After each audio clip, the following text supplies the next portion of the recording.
Hey there again, it's Natalie, and I am going to make a 3-part video. So this is video 3 out of 4, and again I'm here outside of Wamba town in Samburu County.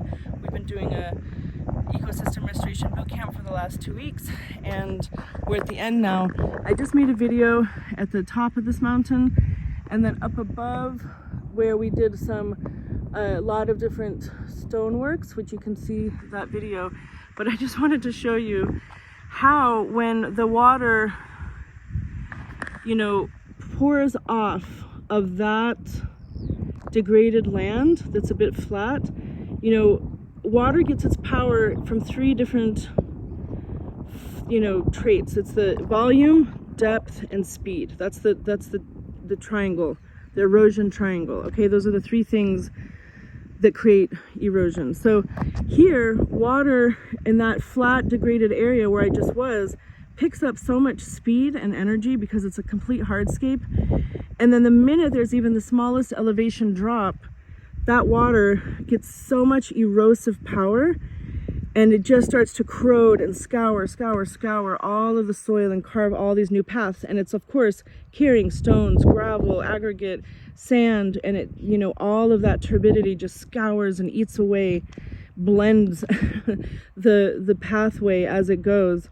And I mean, this is not even the worst of it, but I just wanted to show, in a way, it's actually kind of beautiful to see the patterns and just the process of this sort of melting away. It's sad that it's melting away of literally millions of years of building, of the biology and geology and hydrology of this area. And it's actually very dangerous. You have to be careful because there's just so much like pedestalization everywhere that you could be standing like on an overhang and not even know it. But anyway, this is all recent. This is, within the last decades, and of course it gets worse and worse every season. So I just wanted to share that. And by the way, interestingly, there's so many little microclimates, right? Microclimates where either seed and nutrient get stuck. I've made videos before from here about nutrient runoff, and those videos kind of took place along this road and coming down, but you can see where some of the nutrient gets trapped. The seeds, the manures, the organic material creates these pockets of fertile little coves, which is amazing. Actually, hyena and leopards sleep in these gullies in the day because they're so cool, and there's so many places with these little tiny microclimates. But also sisal attracts elephants.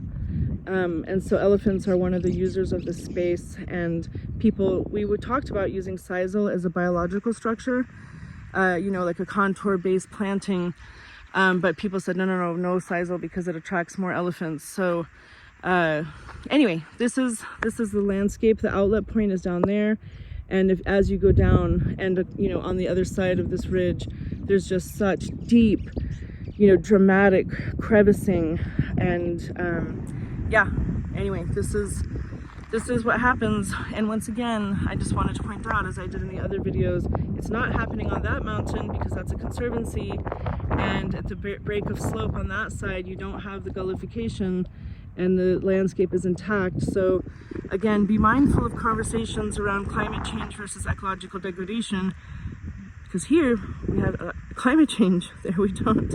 So it's both, right?